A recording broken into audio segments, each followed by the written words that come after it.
Okay. Ladies and gentlemen, welcome to the last day of of our conference and to the last group of plenary discussions. The plenary discussion of this morning and also early afternoon is on the theme Health, Migration and Global Justice. My name is Urs Wiesmann.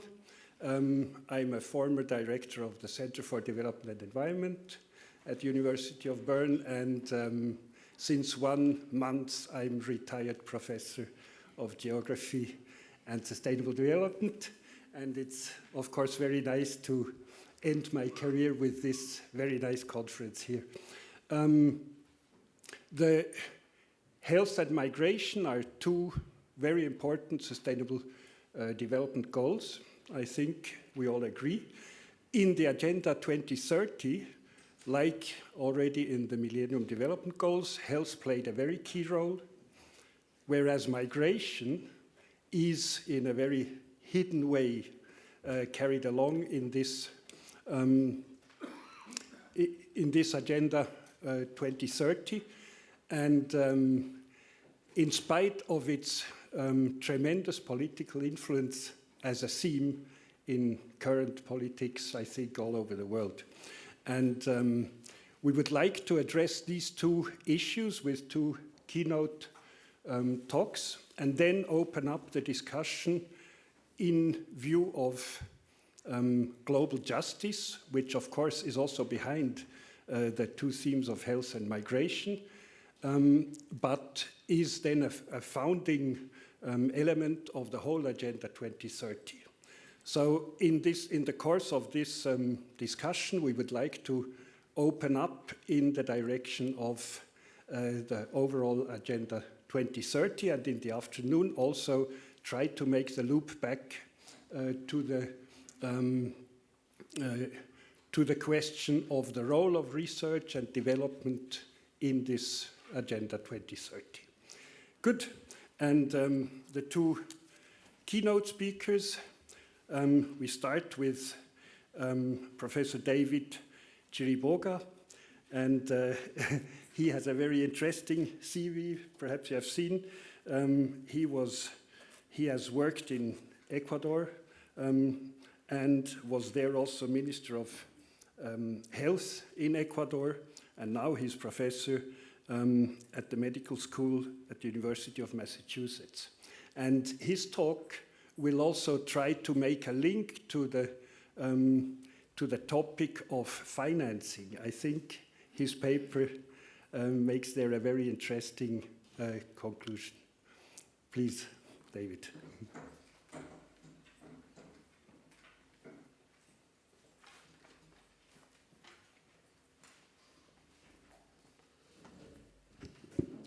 Good morning, everybody, and thank you, Urs, for your kind introduction, and thank you, Thomas, for your invitation. It's really a pleasure to be here.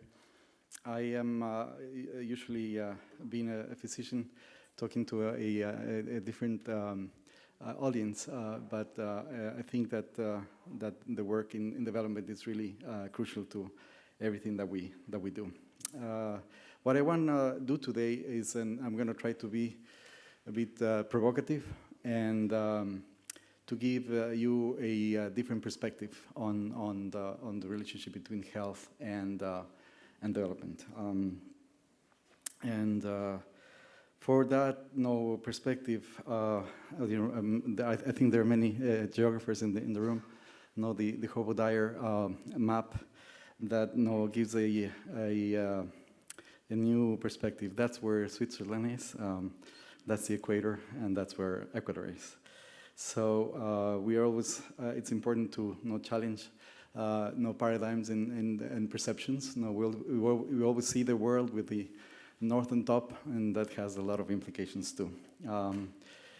I want to start the talk a little bit of my background. I'm a physician. I was born and raised in Ecuador, And I went to medical school there, and we have to do a year of social service. And during that year of social service, you're sent to different places around the country. And I was sent to this place called Zumbawa. It's an indigenous community way up high in the mountains, 4,000 feet.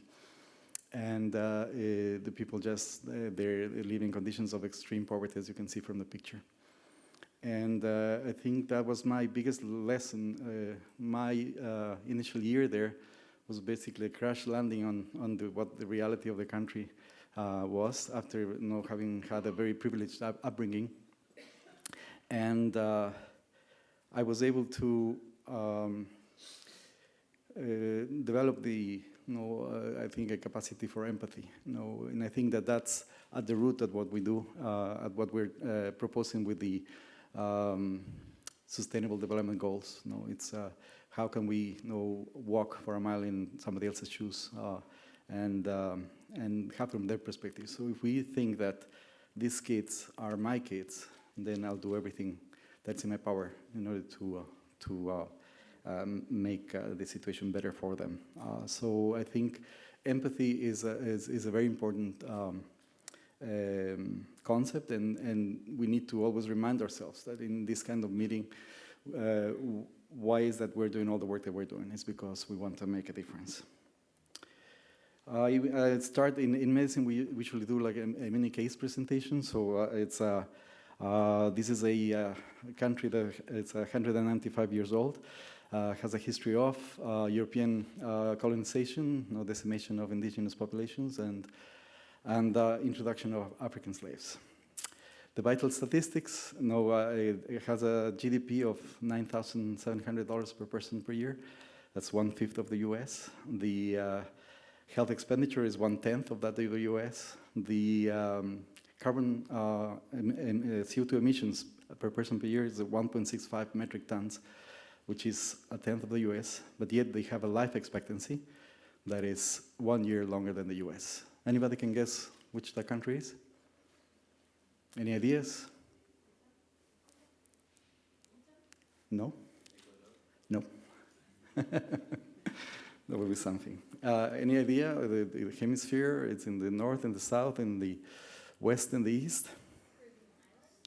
Close, not an island. That's the profile of the country. And that country is actually Costa Rica.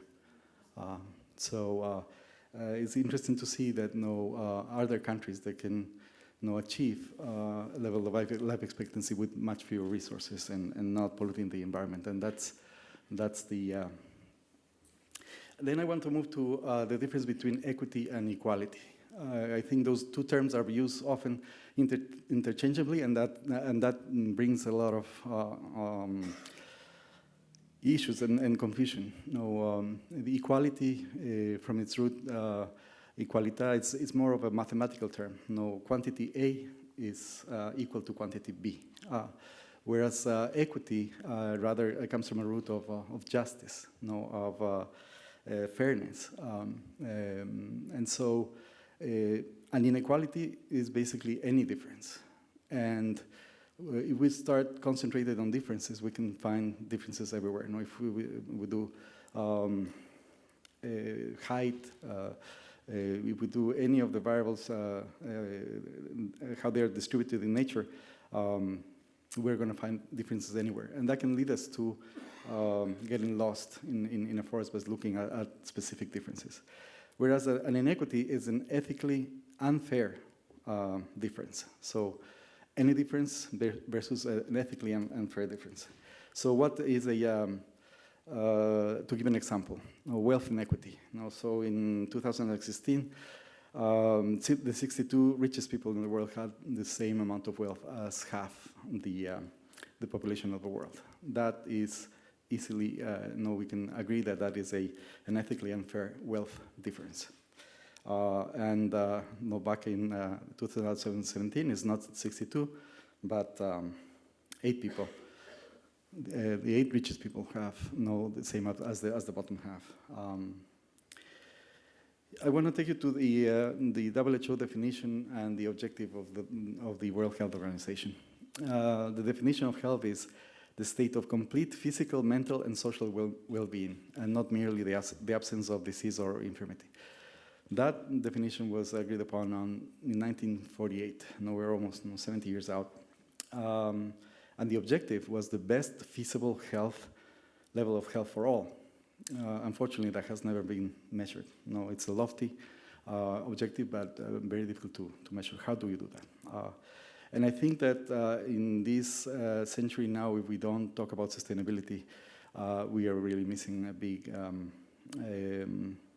component of that definition. And so we propose to do a modification and say it's the best feasible and sustainable level of health for all. So we have health modified by feasibility,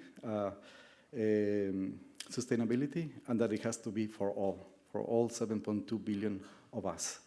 So it has to be the best feasible and sustainable level of health for the 7.2 billion people living in this world. Predictors of population health. I am Minister of Health, and I advocated and worked very hard to establish a universal healthcare system in my country. And I think that that's very important. But when we go to medical school, we also learn that whenever a patient comes in, you don't treat a symptom. If you see fever, you don't treat the fever. You try to figure out what the root causes are and then try to attack those.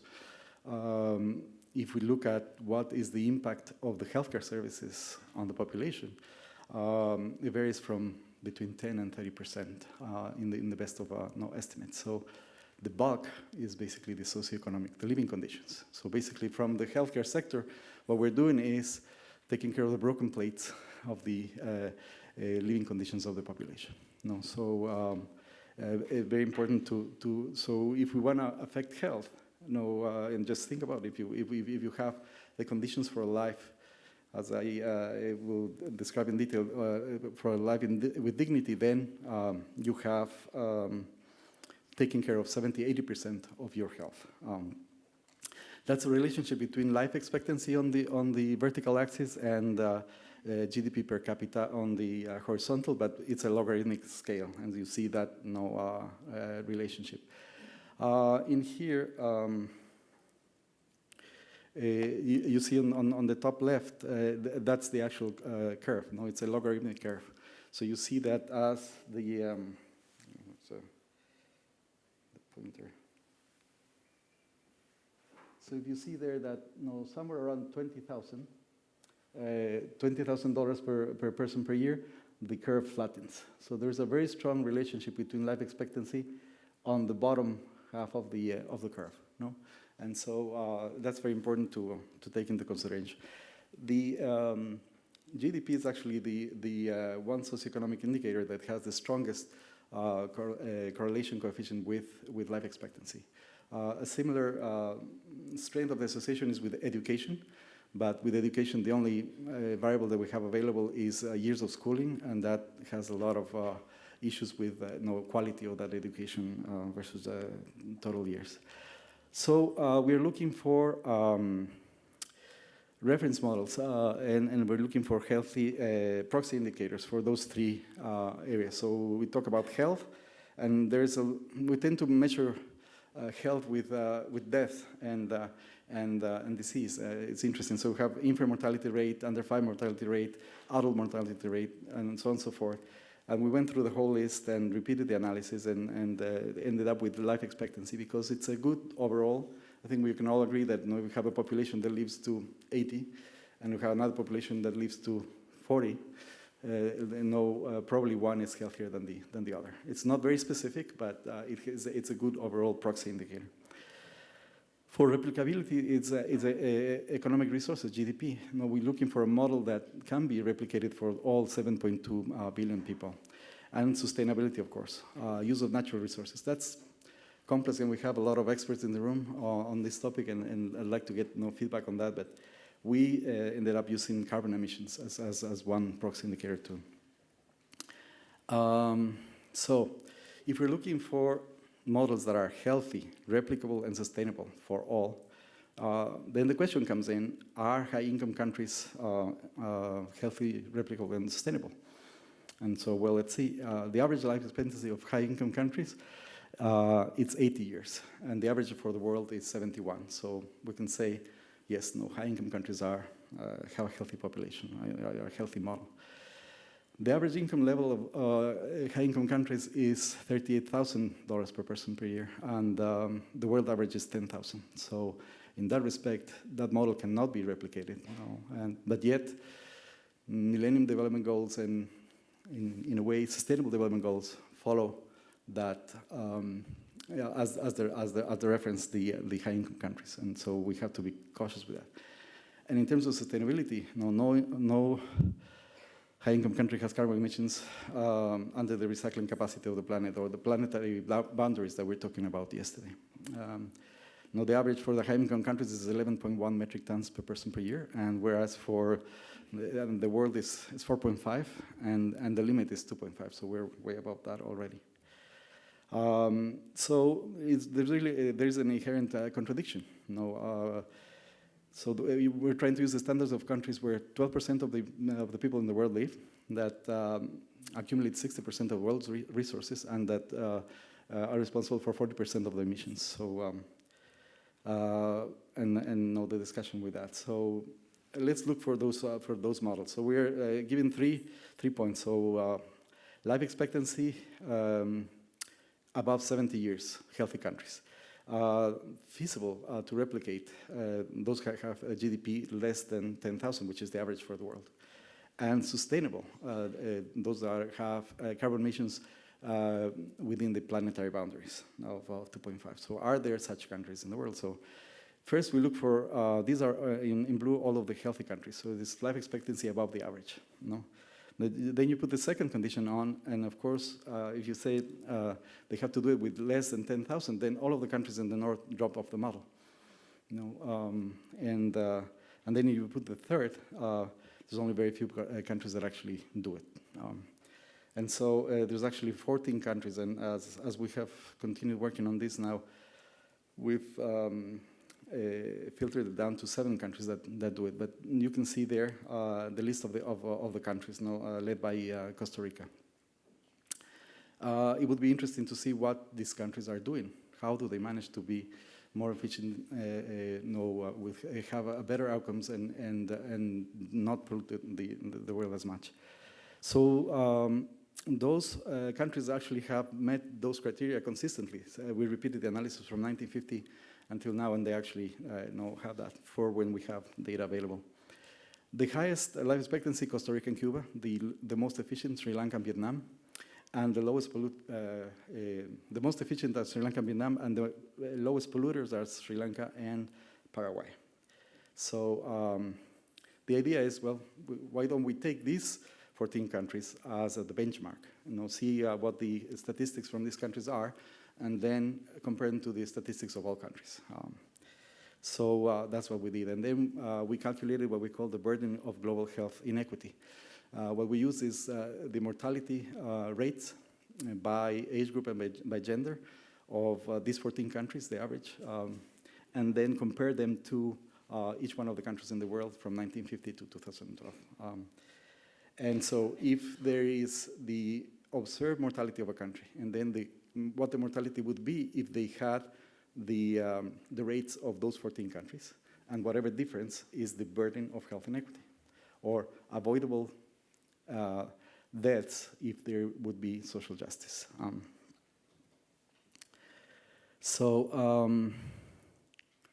And here are the results of the analysis. So you see here that about from the 1970s, more or less, on, this is the number of excess deaths, 14 million, 15 million, and it remained stagnant since the 1970s. And interestingly enough, if you look at the percentages of death from all deaths that happen in the world, they represent between 35 and 40%, and that has not changed. A lot of very complex dynamics are happening here, demographic, with the population is increasing, the mortality is decreasing. But when we look at the burden, sorry about that. When we look at the burden, it has not changed. So that means 2,000 excess deaths every hour, 2 excess deaths every second, which is very concerning. In terms of the gender distribution, women have a higher burden of health inequity than men. And in terms of age, it's primarily in the younger ages where we see the differences. If you look at the map in terms of the proportion, in dark red is the countries where 40% of their mortality could be attributed to the burden of global health inequity. Well, a little bit of the methods for who's interested on that process. And I wanted to quote this from Plato. 2,500 years ago, this was said, the form of law which I propose would be as follows. In a state which is desirous of being saved from the greatest of all plagues, there should exist among its citizens neither extreme poverty nor excessive wealth, for both are producive of great evil. Now, the legislators should determine what is it to be the limit of poverty and wealth. We have not been very good about doing this in 2,500 years. We set the line for poverty, which has a lot of issues with it, and we haven't done much about the other side. Why is it important to set up a lower limit? Well, I think the lower limit should not be the concept of poverty and extreme poverty. Living with $1.25 per person per day, would you have any of your kids live with $1.2 per person per day? No, probably not. If that is the caloric requirement to survive, well, then we talk about something different, but let's not pamper ourselves and say, no, we are dealing with the problem of poverty. And I think we have to discuss more the conditions for a life with dignity and determine what those should be. It's a vision of expanded opportunities for all. We want to basically increase the creative base of human energy. And it will probably have a very positive effect on the evolution of population growth. It's a big concern. Where the numbers we're going to reach by 2050 9.2 billion, I think it is, people in this world. Well, the most effective way of the countries that have been able to decrease very significantly the natality rate is when you have education of women. So if you provide those conditions for life with dignity, it will have a very, very dramatic effect on population growth. And also because, and I think the most important, it's an ethical duty. We are the generation that has the most amount of resources, and unfortunately that has been not coupled with the empathy that we're talking about in solidarity, and that this is a humans-based approach, so it's not about charity, it's not optional. The upper limit, and that's hard to bring up, limits to excess wealth accumulation. And I bring the word hoarding here. Hoarding actually has been described as a psychiatric disease now. So the issue is accumulating resources to a level where beyond need, and so also because limits to the excess exploitation of resources, and we talk about sustainability, limits to pollution and climate change, and also the concept of intergenerational equity. If we use more of the resources from this world for us now, for our generation, we're basically stealing from our children and grandchildren. So very important to think about that. And then we developed something that is we could call the equity zone. So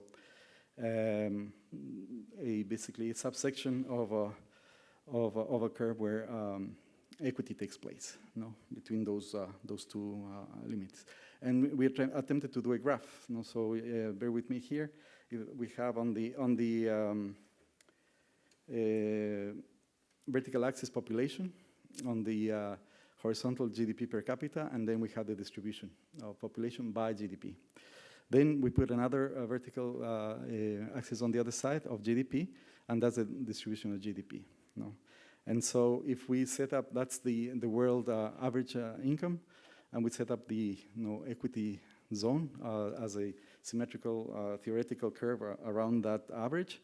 And what we have to do is now with social policies, try to push or bring in the majority of the population into the equity zone.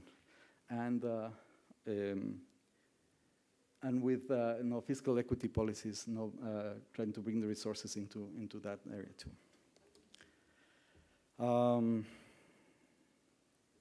Then we try to calculate not only in terms of deaths, what's the gap, but in terms of economic resources. And it was very interesting to hear the conference on Wednesday on financing that no, the numbers are more or less aligned when we come to those numbers from a very different perspective.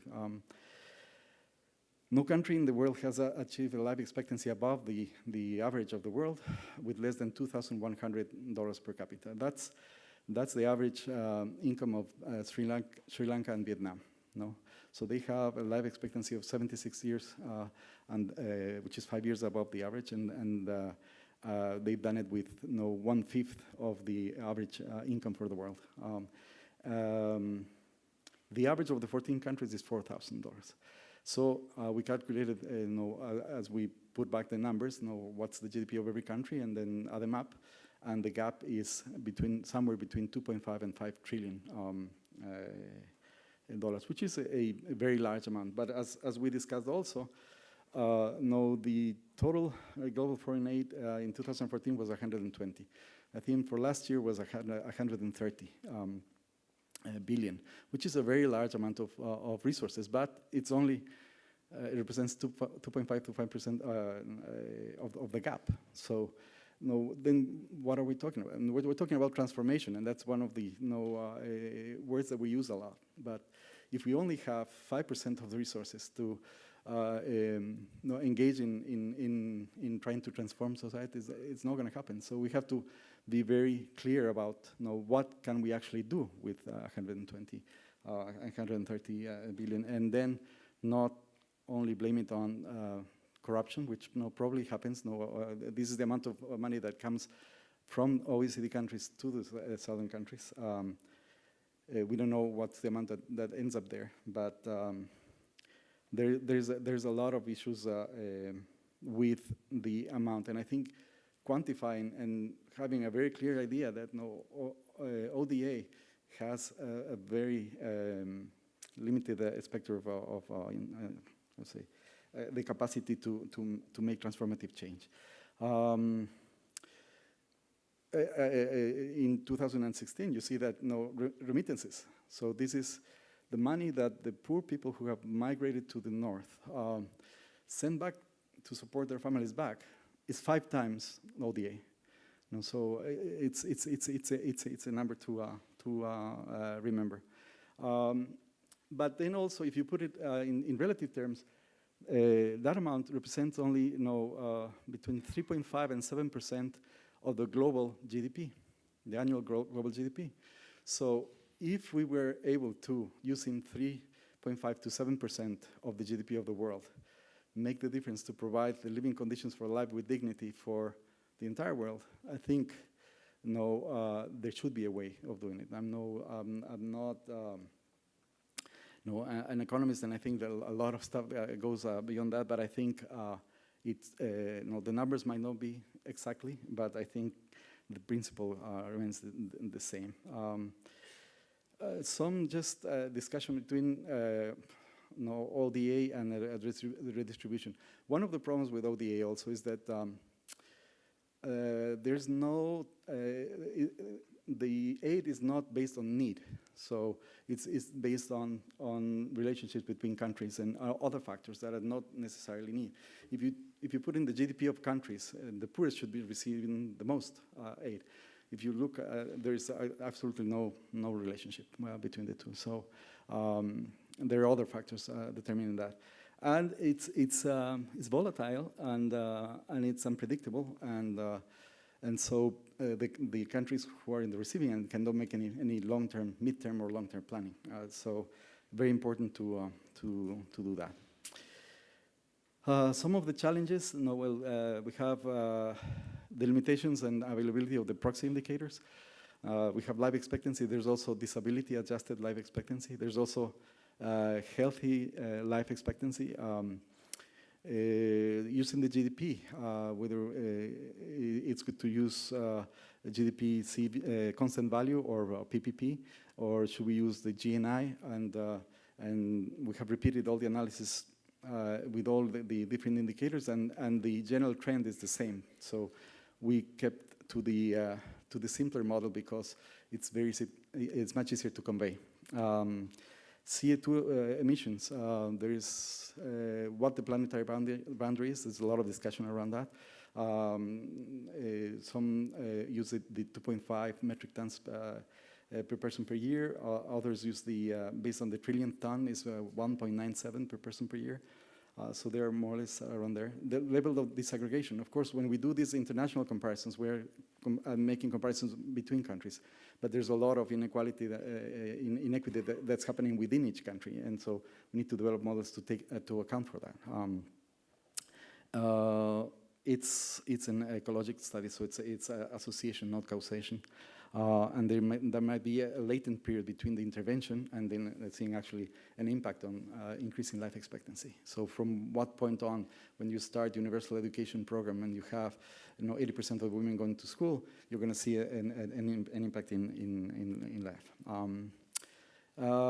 I would say that in a way, since we say that health is really sort of a mirror of the living conditions. So we can use health as a compass for social justice. It's another way of seeing it.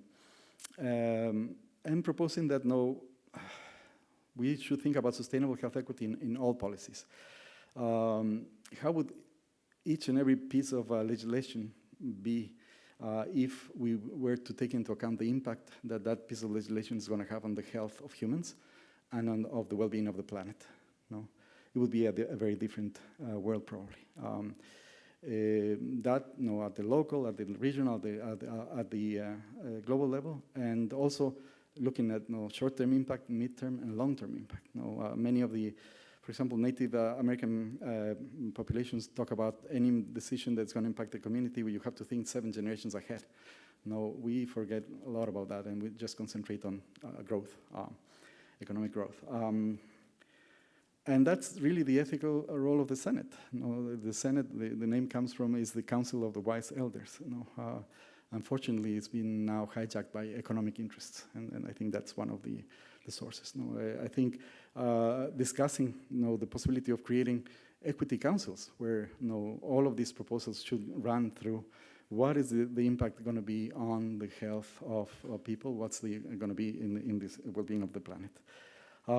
Just to finalize, the excess threshold, I was have a discussion about principles of fair societies.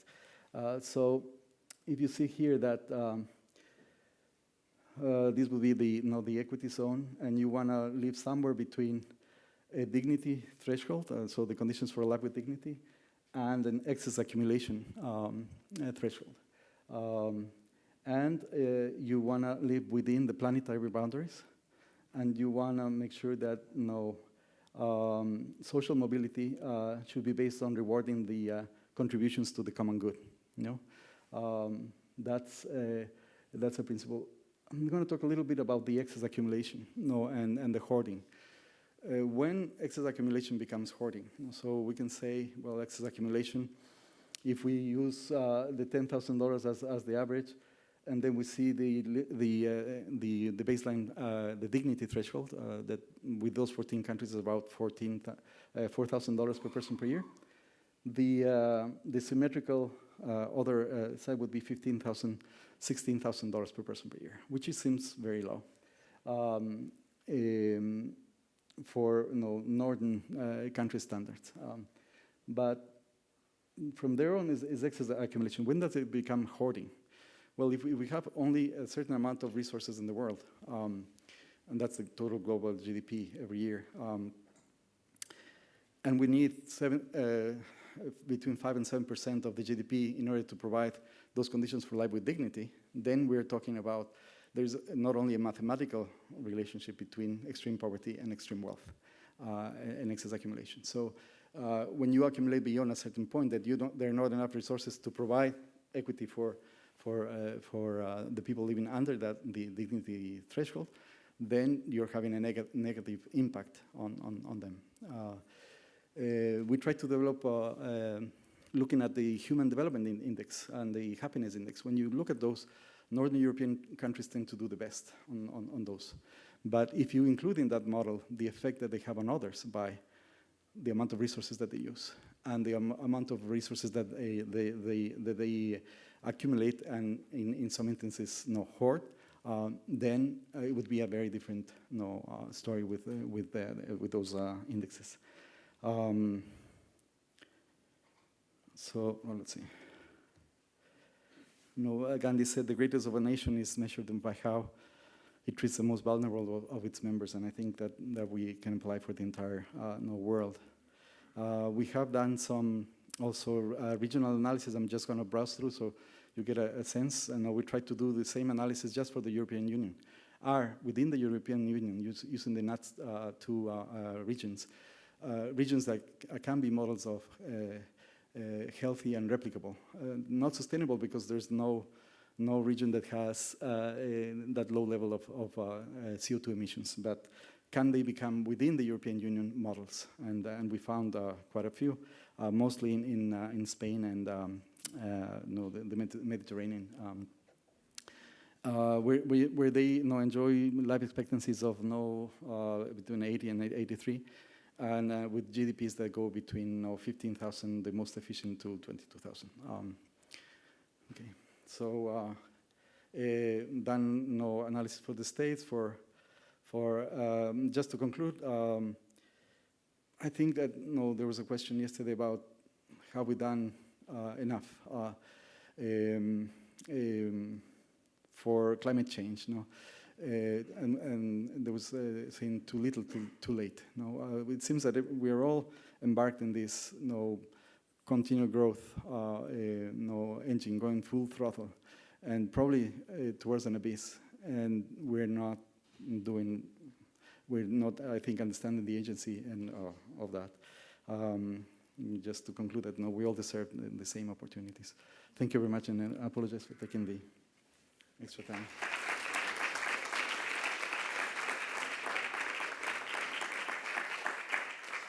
Thank you, David, for this very inspiring thoughts.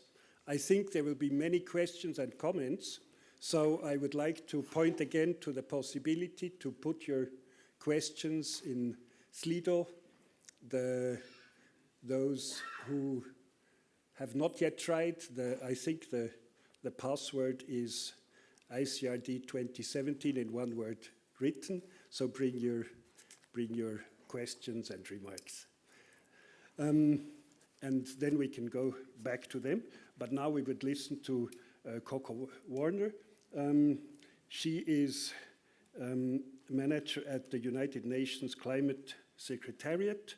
And in 2014, she was named among the 20 most important women in the whole climate debate.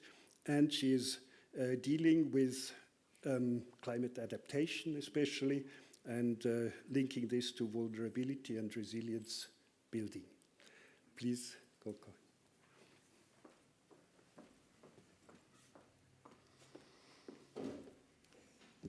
Good morning, everyone. While my colleague is pulling up my slides, I'd just like to thank the organizers for the opportunity to join you at this important conference.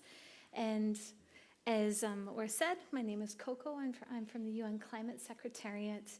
And here we go. Thank you so much.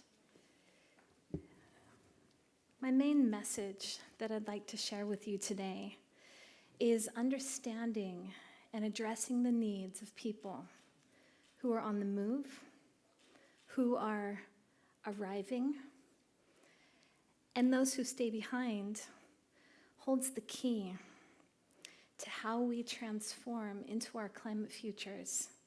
We're at a really unique time in history.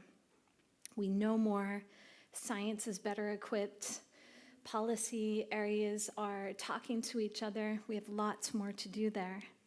And we also have an unprecedented level of both challenges and opportunities. And what we do with those decision points will define how we move into the future together.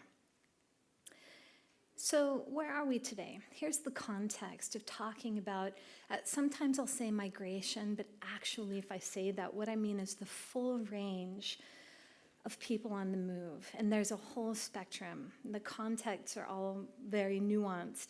We have migration, we have displacement, we have planned relocation, we have people who are on the move because of wars, refugees. I'll get to that later. But the context today, if you just look back over the past 2 years, 2015 was a crowning moment for the international community. We had a commitment in Sendai to reduce disaster risk. We had a big conference in Addis Ababa on reforming development finance. Of course, the Sustainable Development Goals were agreed upon in New York.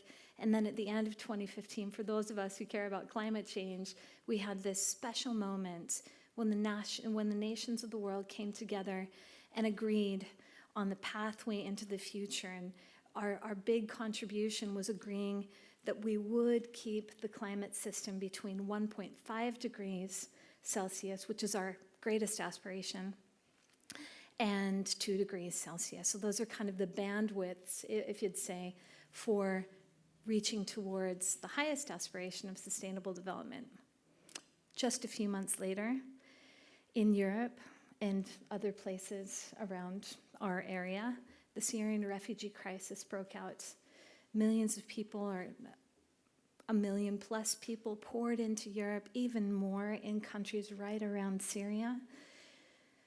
Also in 2016 and 2017, the UK, in part because of local concerns around immigration, raised the question of whether the UK wanted to be part of the European Union. You had Brexit. Also last year and this year, immigration issues in the United States. I'm just mentioning places, kind of the area of the world that I'm from. Other issues around the world are similar. In the United States, immigration is a hot political topic, and you see it in the headlines, not only in US news under the Trump administration, but also making international news.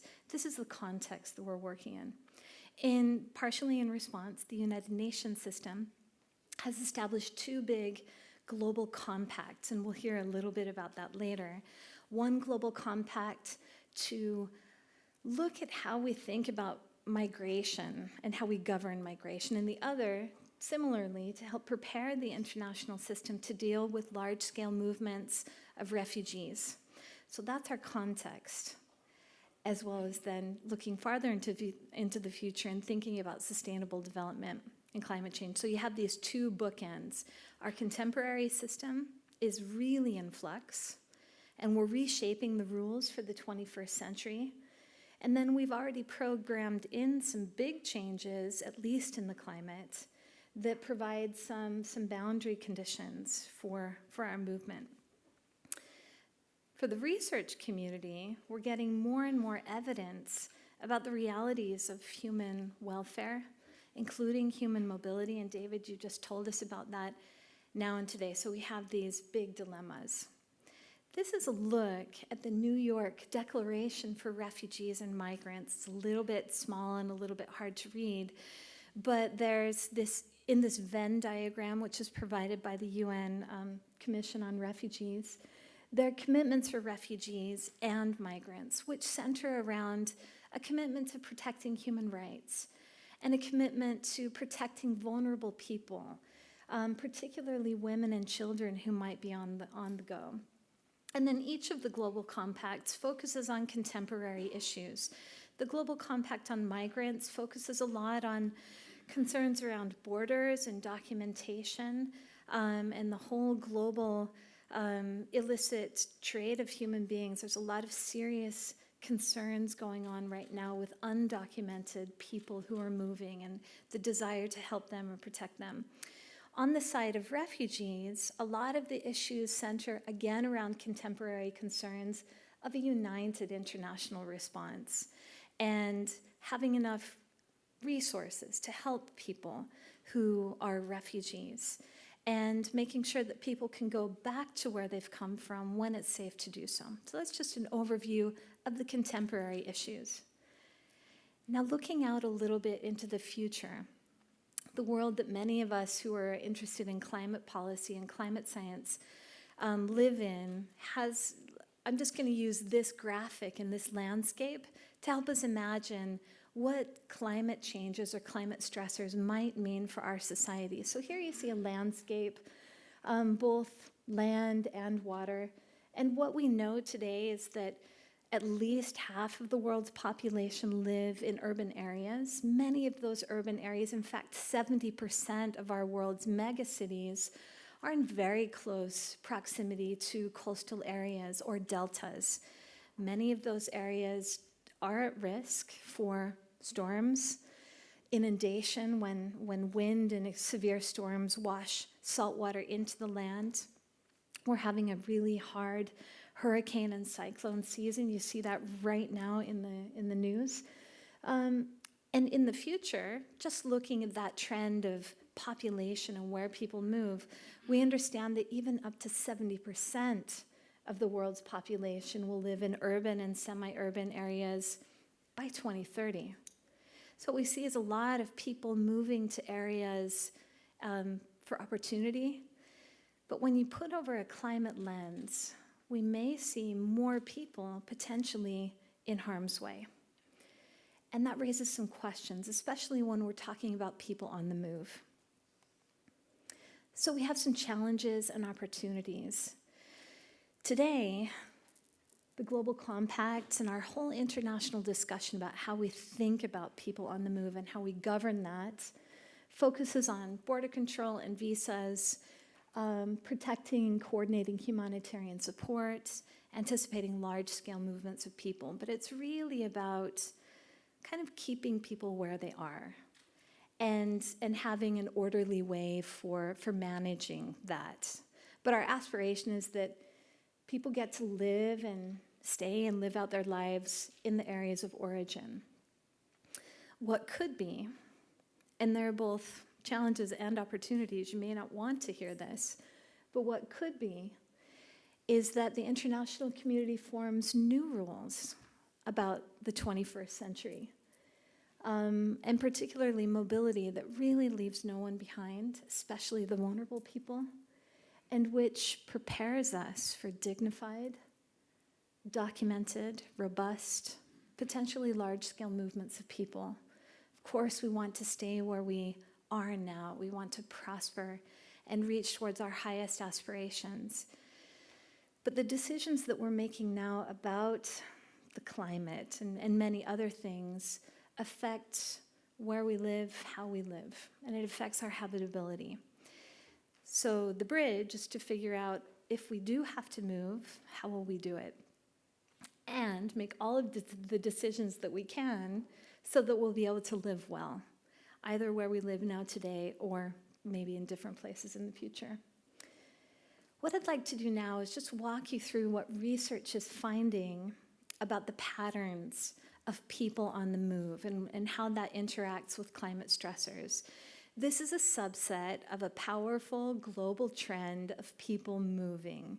So this only tells a part of the story, but what we're finding from mostly small-scale empirical studies worldwide are very similar patterns. So this is a great opportunity for social and other kinds of sciences. We need much more evidence, but this is what we have so far, 4 patterns.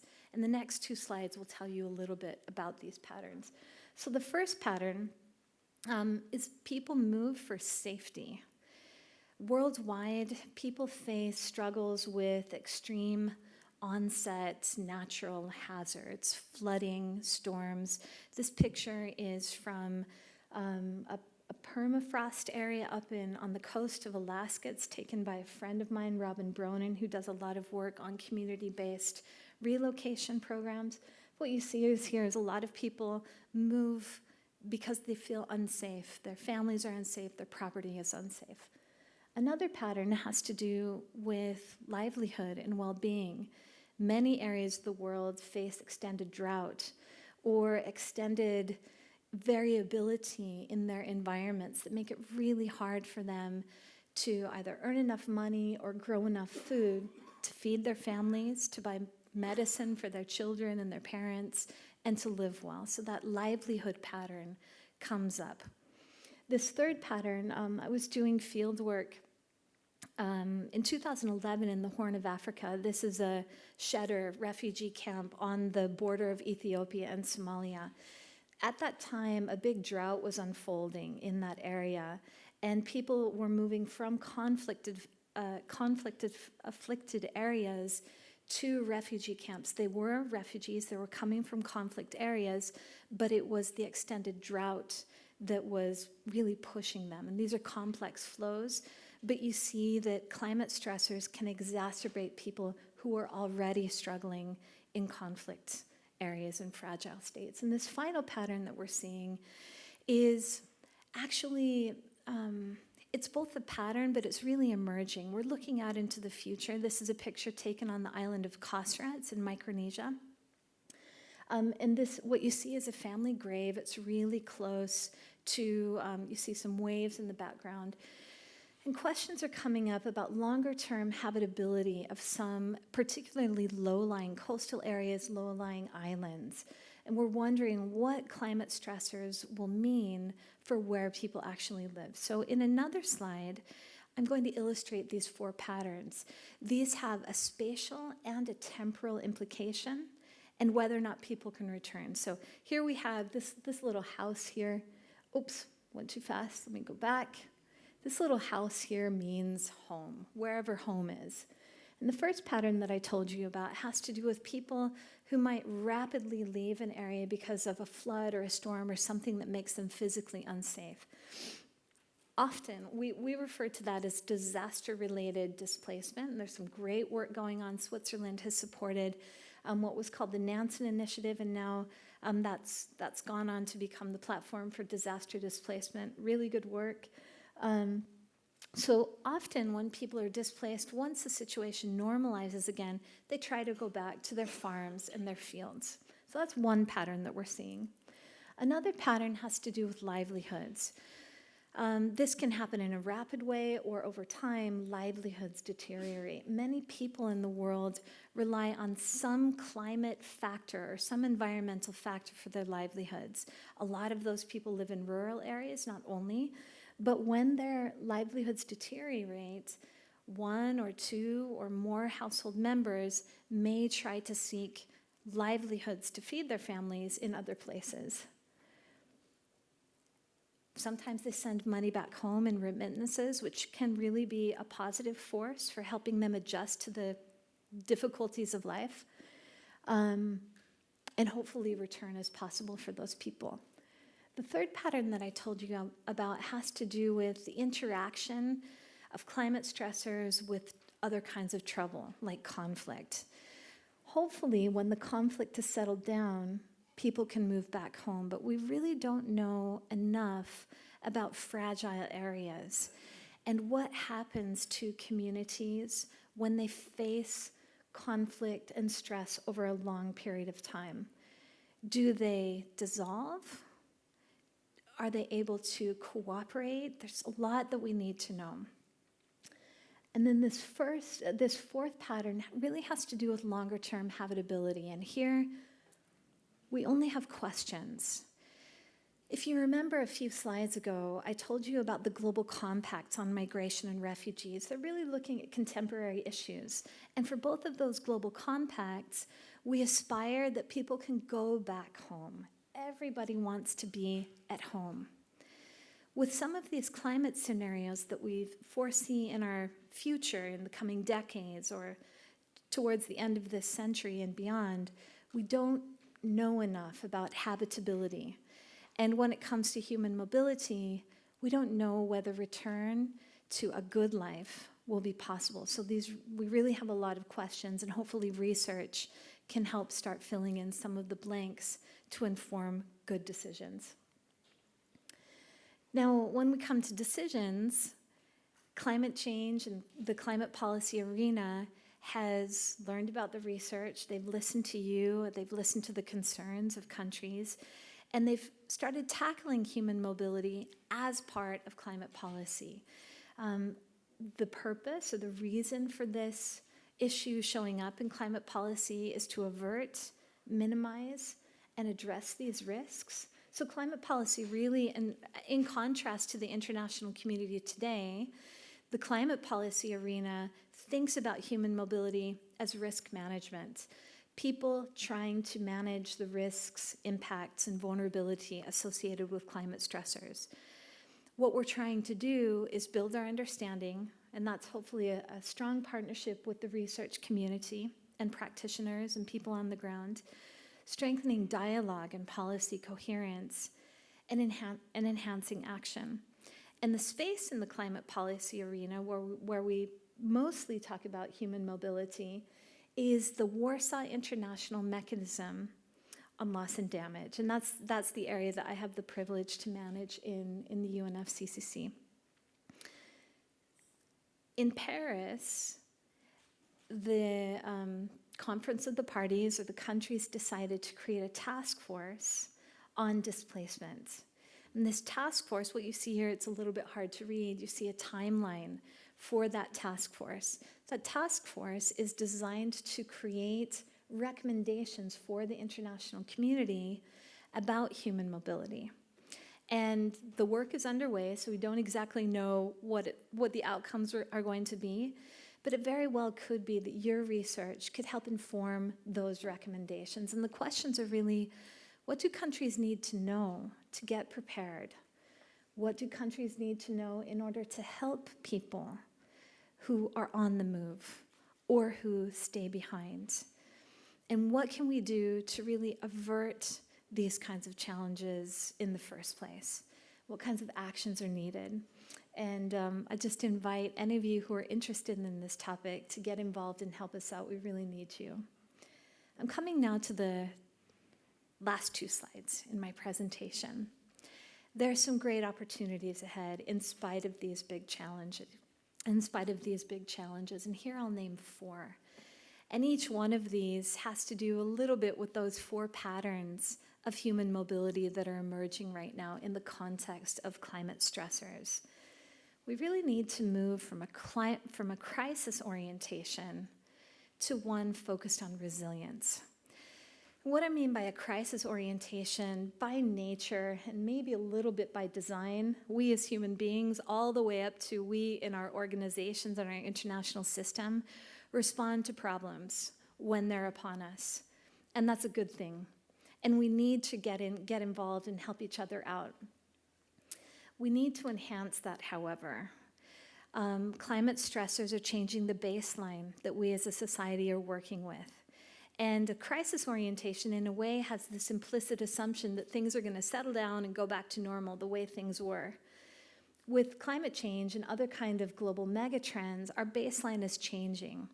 And what we need is a perspective of resilience to a variety of stressors so that we can continue reaching towards our highest aspirations, sustainable development goals that leave no one behind, and being able to anticipate and be prepared for these stressors. So we really need a resilience perspective, and that perspective ranges from preemptive action and planning all the way out to comprehensive kind of contingency measures.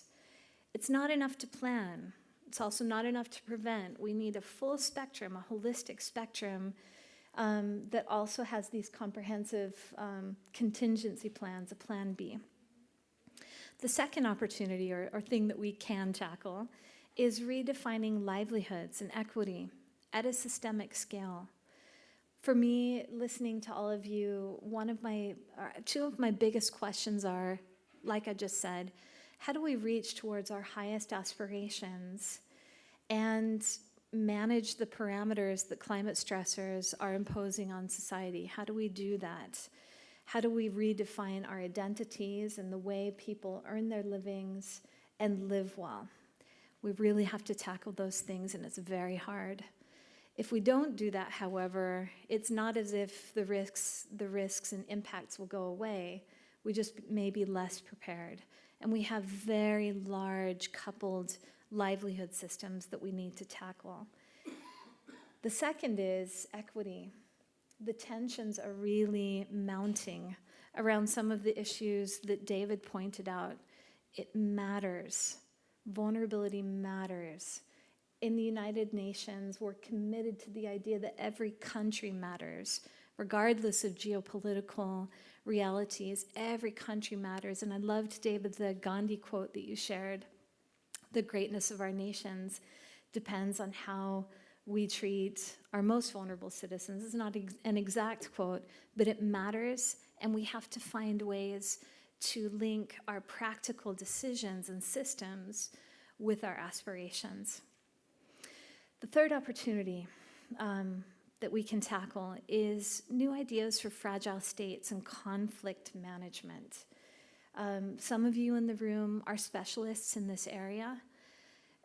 Climate stressors don't make things easier. Droughts can exacerbate already tense views on resource distribution, and we actively need to find ways to create cooperation and to create diplomatic ways to address these conflicts and fragile states. And then finally, we need new concepts of borders and translocality. Our world today is defined by specific organizations, and it may be that human mobility starts challenging some of those. I've seen some research coming out about the idea of translocality and people moving, keeping identities and growing new identities. Migrants are quite familiar with that. For anyone who's visited, let's say, New York City, for example, we have Little Italies and Chinatown, and you see migrants worldwide bringing their identities from home and contributing to the societies that they come to. It may be that culinary is just the beginning, but there are opportunities, and we really need to emerge the way that we're thinking today about our international system. There's a lot of opportunity, a lot of challenges, and as a final note, what David and I think, had in common is to stress the importance of human well-being as the foundation for transformation. We will transform. Climate stressors are profoundly changing the baseline world that we live in, and we will see that in our lifetimes. Already we're seeing those changes. It lies in our hands not to make false bargains, but to really invest and make practical decisions that build up human well-being. That's where our best future lies. Thank you.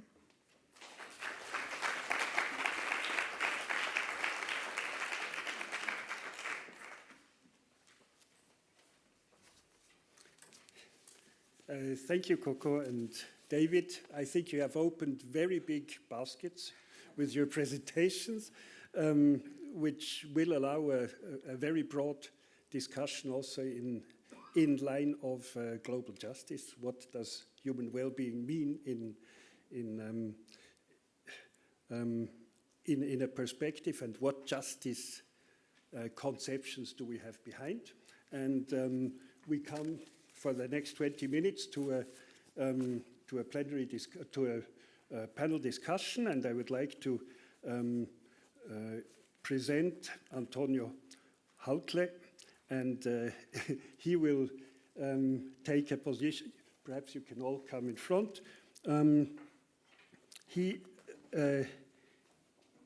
His background is theology. He was the director of Fastenopfer, I think, this important NGO, and he is now the senior program leader of the network representatives at UN Global Compact Network Switzerland.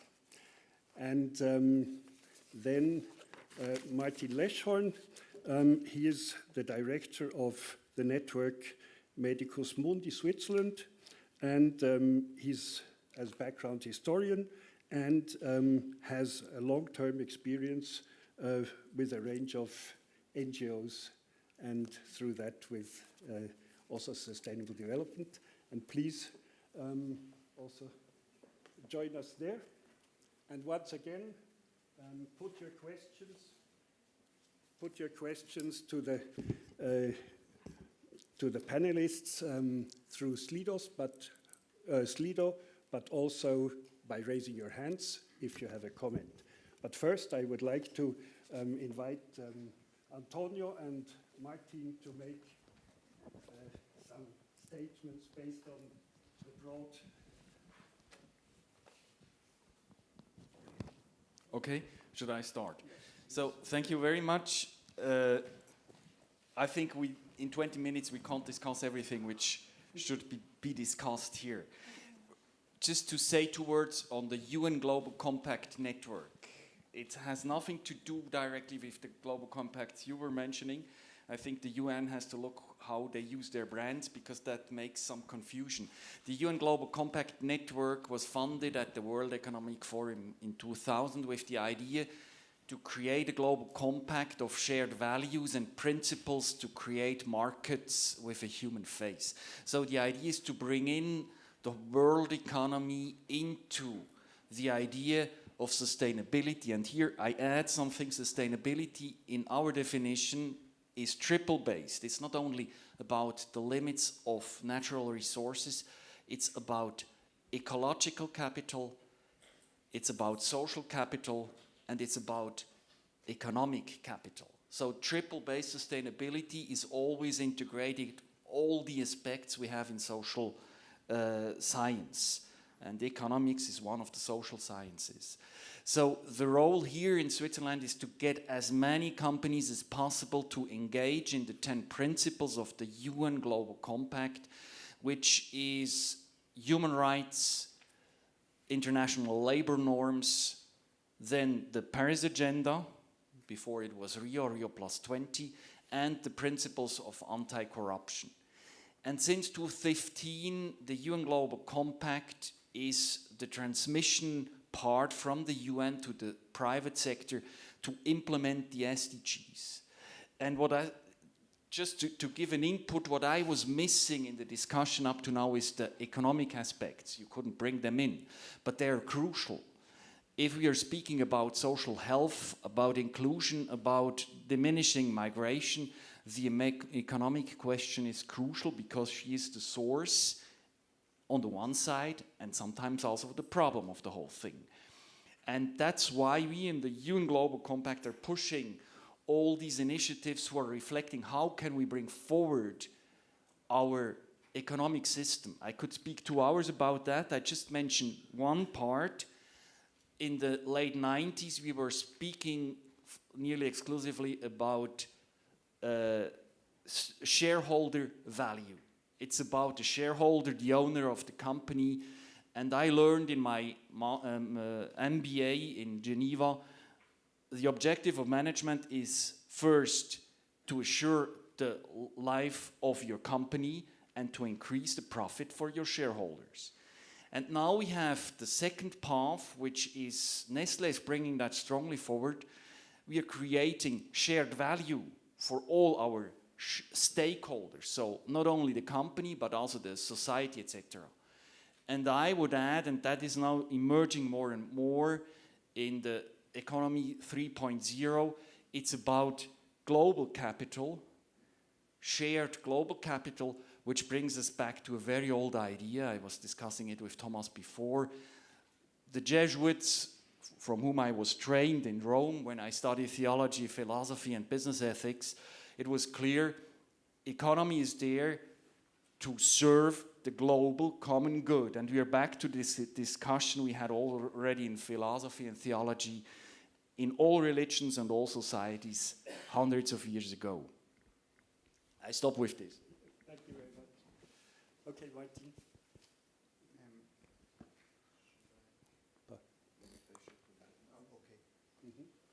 Good. Ladies and gentlemen, thank you very much for the invitation.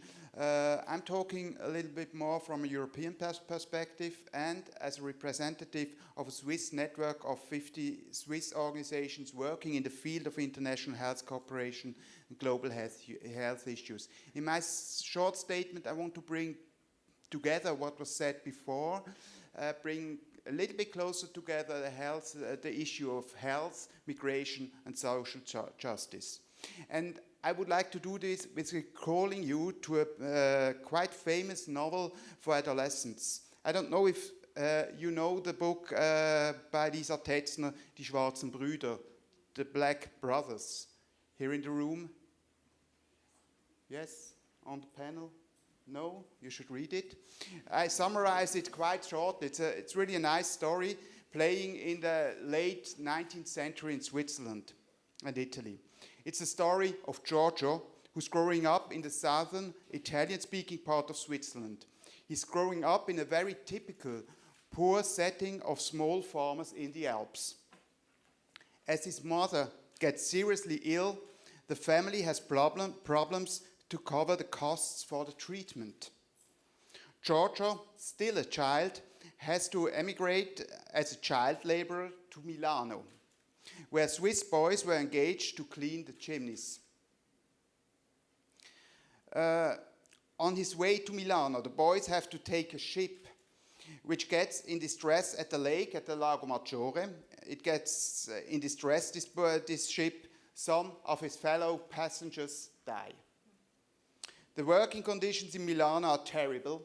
The children are exploited. Their lungs are attacked by the carbon black. So, ladies and gentlemen, you see, in this story that is based on the realities of the 19th century in Switzerland, the late 19th century, we have a part of today's drama. So I want to just take out some points. So first of all, and as you heard, I'm a historian, we shouldn't forget in Europe, and especially in rich Switzerland, that we have our own history of poverty, of distress, and of migration. And it's quite interesting also what you have said in the perspective and the context of how we deal with migration in the future. In the 19th century in Switzerland, the new modern state was, after its foundation, 20 years after its foundation, they put the right to move within Switzerland at a very high level, because they know how important it is and the rights for people to move within a country, or, as we know in Europe as a part, to leave as well the party freely. I think we should point this out, the right to move. Second, we have some determinants of health in play in this story that are linked with the reason of migration. The social determinants are one of them. Giorgio's mother gets ill, and the whole unstable family economy falls into pieces. This is one of the points the SDG is tackling by the target 3.8 for universal health coverage. And we know this debate now from the USA about Obamacare, how crucial this issue is for the people. So that no one who gets ill suffers under the financial consequences of getting ill. Third point, people on the move are fragile. Their right to health is threatened constantly. You cannot listen to Giorgio's adventure on the Lago Maggiore without thinking at the daily drama on the Mediterranean Sea. Fourth, and my last point, and you have in Milano these disturbing working conditions for the boys there, which shows the linkage between legal and social status of the migrants, the lack of basic human rights, and then we are in the question of social justice, and their health conditions. All these are interlinked. We heard this already in David's presentation. And one point David stressed out at the challenge level, it's not only the countries. You really have to look at each community within a country, because there are so many inequities as well in rich countries like Switzerland, like Great Britain, like the US. So these are very crucial points to look at. Thank you. Good. Thank you very much. We have just a few minutes to discuss now, but keep also your questions for the afternoon. We want to continue the discussion this afternoon. There we have a bit more time for an interaction. Perhaps I can start with the first question, which was posed here and got quite some important hints. From Fernando Sosa, to David, how realistic is the universal unconditional basic income as an approach to tackle global inequity? The question of realistic will be a key question throughout, I think. Yeah, I think it's a very good question. I think it is that the answer is somewhere along those lines. Now, if we think that we need those resources, we see that now in the among the richest countries in Northern Europe, they're starting with trying that the minimum wage, universal minimum wage. I think that's a path to probably follow. How we're going to get those resources? I think the discussion is around that of charity and human rights, and I think that not only universal minimum wage, but probably needs to come into the discussion some form of an international global taxing system. Because those resources it's not an issue of lack of resources. Resources are there. It's an issue also of distribution. And I think that the changes that are needed we're at a critical point. We talk about the 1.52 degrees. It's coming up around the bend. By some estimates, 2044, 2050, it's coming. If we don't make a drastic change and invest in providing the living conditions for life with dignity, we're not going to be able to do it. So I would say that I think universal minimum wage it's a very important first step, and hopefully they'll take off. Does anyone from the others want to respond? I see that completely differently, because I'm really convinced it's not a realistic option for the whole world. It may be realistic for countries like Switzerland and so, where you have a huge productivity. Because for me the question is, I as an individual, I want to earn my income and my livelihood. It's not about only money. It's about self-esteem, it's about sense of life, what I'm doing. And I mean, we would have to discuss, the details are quite tricky. I don't say I'm completely against it, but the challenge we have in the global system is, how can we create, let me use the term of social capital. Social capital is not only about job and income, it's about livelihood, it's about well-being, health, it's about community organizing, etc. And for me, the way is that we need to create more local income.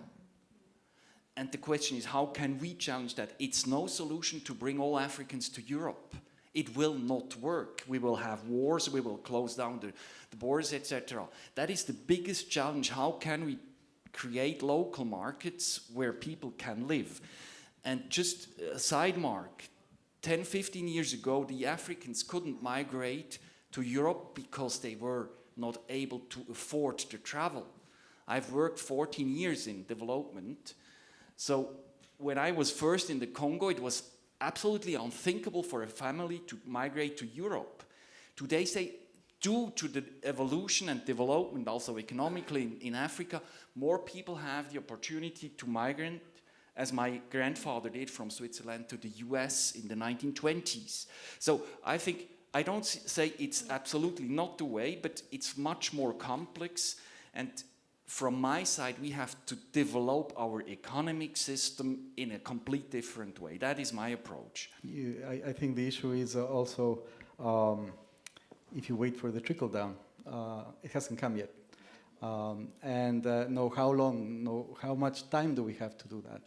And so it's not just an issue of, I think it's almost like blaming the victim. You are there because you are not working hard enough. Well, the living conditions, the opportunities that most of those people in those countries have to make it are not there. So we need to look for ways to cover for that. Yes, please, Martin. Yes, I would like to add something, because this concept of universal basic income, this is a concept which is highly discussed now. It was discussed in Switzerland, but I think what is important also in this global social justice on this level, you really have to think it on different levels. So we have really the global social justice we need strengthen all the human rights systems. So for example, human right for health must be strengthened globally. But you cannot let each the governments getting out of their responsibility, because they have to guarantee this right to health to their citizens. And then there are countries who don't have the resources to do that. So they need the assistance from the global community. So each of them has its responsibilities. We cannot just come with a concept like this basic income, which is somehow sexy maybe here for Switzerland, but you really have to look at the local levels and really make the governments and make the civil society, make the communities engage into this. Good, thank you. This is certainly a topic which we will continue, and related also to that keyword of hoarding which you have mentioned.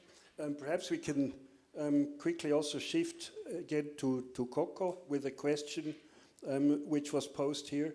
Please spell out ideas on mobility less framed by borders and visa, a perspective that does not strive towards diminishing migration.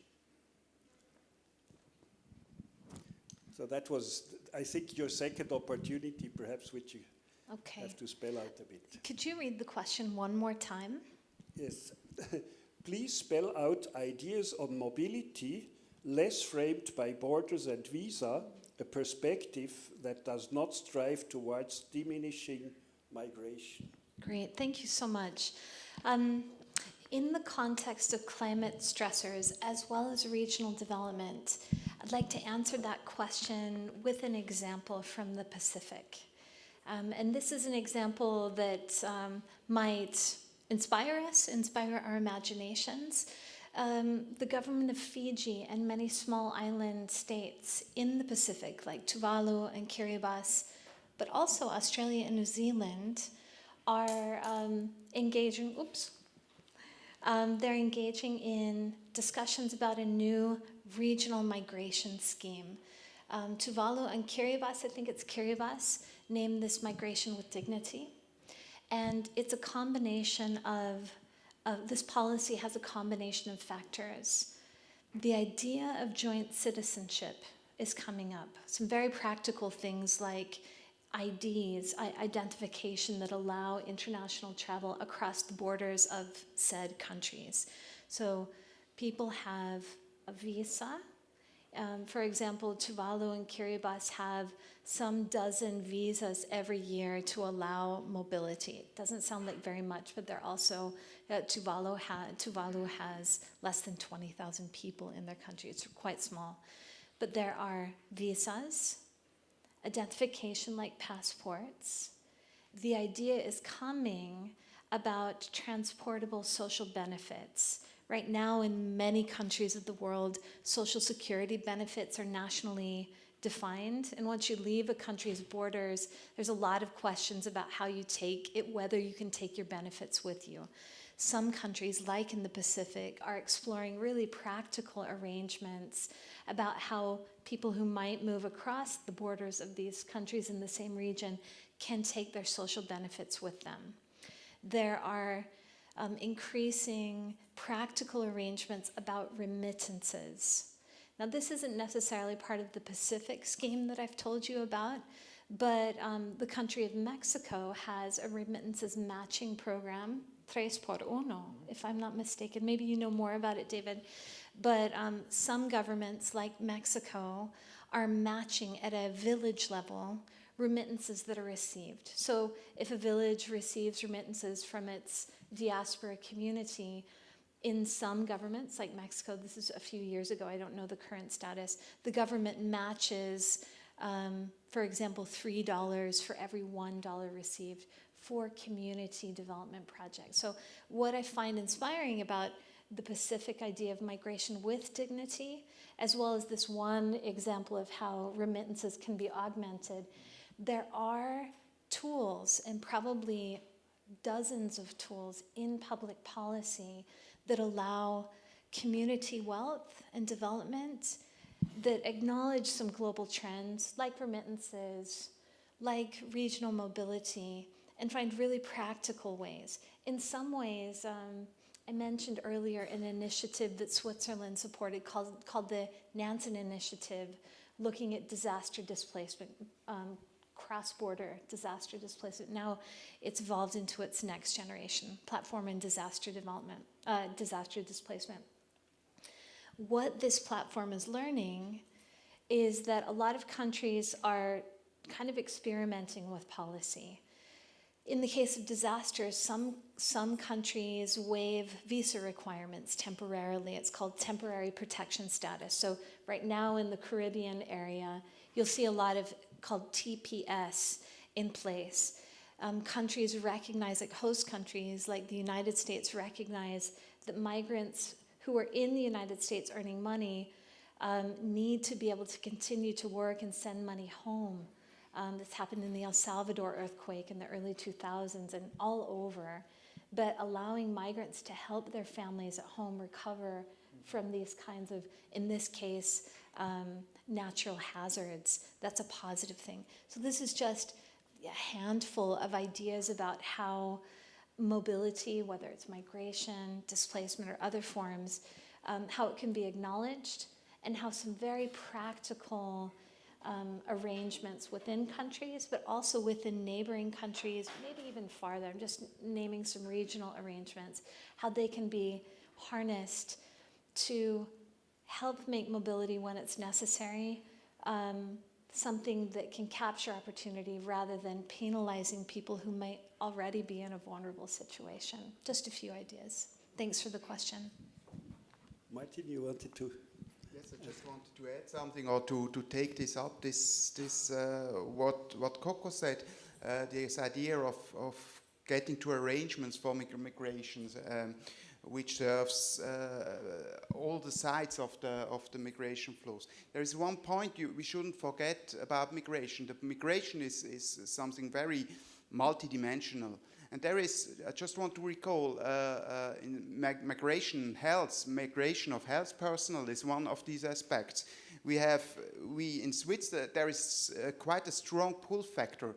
We in Switzerland, we still, not only Switzerland, as well other countries, just educate far too few medical doctors, nurses, midwives for our own health system. So what does it mean? We need doctors, all these health personnel, nurses, midwives from other countries. And so we are pulling people out of these countries in the health sector, pull them out of already very weak health sectors, and we shouldn't forget and to talk with Koko again. What does this mean for the people left behind in these countries, staying in countries with a weak health system, with much fewer health personnel than we have, and we take them the last doctors away. So there is and for this, as reaction on this, there is this WHO ethical codex on recruitment of health personnel. So there to take the countries into this responsibility, and there it's foreseen that agreements should be made. Mm-hmm. One could be how to support afterwards the education of health personnel in the countries, how to strengthen the health system in these countries we are taking away the health personnel. I mean, exactly in the same line, it's a global problem that the rich countries are attracting from less rich countries, workers coming from the Czech to Poland, the Poland to Germany, the Germans to Switzerland, in different sectors. That's a phenomenon which migration is a fact. I think that is not the most problematic. The most problematic is that we have a shift in political awareness and social settings which are more and more disrupted by the huge mass of migration which is increasing from the south to the north with the wars we have, etc. And for me the question is, and that would be a question to this university, how can we tackle and make more research in that to find better solutions? As I said, what I'm missing here are the economists, the political economists are the ones who should go much more in this direction. And just one project we are in right now that is about company disclosure, corporate disclosure projects. That means companies should say and publish what they do. One may say, but what does that bring? But the problem is we do not have a clue where companies are paying their taxes. We do not have a clue where companies are creating social, economic, health value. And one idea is to really put up, and that's a large project now in Europe, and Switzerland is evolved, to really start to put up methods to gather this information. And that could also help companies afterwards to better allocate their possibilities, because large Swiss companies like Bühler Uzwil producing mills, they realized that they have to train their staff not in Uzwil anymore, but it's much cheaper and more efficient if they do it in Kenya, in all the different countries, and at the same time they put up training structures. So that for me is one way, and we do it not enough, because we normally allocate the capital where it's the most easiest thing. So the discussion could be where we have a long-term investment where we are changing the patterns connected not only to economic interests, but to social, health, and global common good interests. David? Hello? Okay, sorry. I just wanted to say, you were talking about looking at the origins of migration and how all this flow is. Well, I think going back to what I was saying before is, can we look at the root causes? Where are the root causes of this? And so I think that then we can have a lot of insights as to what's happening. You know, if people don't have the conditions for a life with dignity, they're going to look for somewhere else where to have them. And a lot of that is exacerbated by now climate change, of which the majority of the model that has brought about all these climate changes is not exactly in the south. Good. Time is running. I still have a lot of questions. We have a second session this afternoon, but perhaps I would allow one comment from the... Please, Nick. Yeah, first of all, thank you very much for the presentations and your discussion. I think we are focusing on the center of the whole 2030 agenda, which is about justice issues and normative challenges at the end of the day. I wanted to add only one dimension which I perceive as important. I think it's important to realize that in the real world we have two completely different narratives on justice. No? You have been talking all about the international dimension, international cooperation, transnationalization, etc., which I share completely. But out there, we also do have a narrative on social justice, which is being built on our country first, our citizens first, protecting our borders against the others, migration issues. So we yesterday during our dinner discussion, we had this debate about the discourses here in Switzerland about these two different narratives of justice, no? And how do we factor these kind of, or how do we factor this different kind, the other transformation towards justice, into our own discussions about the transformation towards the 2030 agenda? Yes, perhaps up there.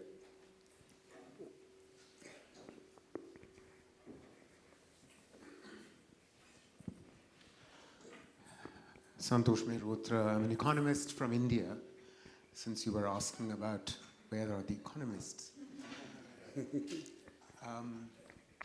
One thing that sort of strikes me when I work on Africa is the following, that in the 35 odd years that have elapsed since 1980, we have not seen the kind of job growth in non-agriculture that one would have expected to see. The structural transformation that you would expect when economic development takes place or growth takes place goes hand in hand with not just per capita income rising, but also jobs growing in industry and in services.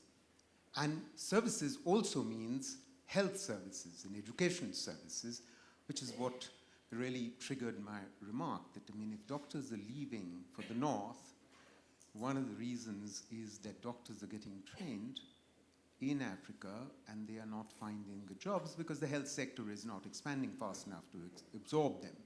So then one goes back to what led to the fact that over the 1980s and the 1990s, over two decades, you had lost decades. And Africa began to grow again, per capita incomes really began to grow again, only in the early 2000s when commodity prices rose. And why did commodity prices rise? Because China and India were growing very rapidly. They were importing huge amounts of primary commodities. And that's how, the export prices for African commodities rose. Over that period, you still didn't see the kind of structural transformation, meaning the growth of output and employment in industry and services. If that doesn't happen, as it happened in East Asia, as it happened in China, as it's happening in India, you will get the migration that you have seen. So in other words, it's the model of development and the macroeconomic policies which underlie it, which are the foundational problem. Thank you. Thank you very much. I think we have to wind up. The good news is David and Koko will also be here in the afternoon on the panel. And with, I think, the last two remarks, we have really touched issues which need to be further discussed. The issue of justice and the issue of drivers, global economic drivers, which are also behind that, the reality picture of justice and distribution. Thank you very much, you four, and think of your questions for the afternoon. We would like to continue from here. Thank you very much.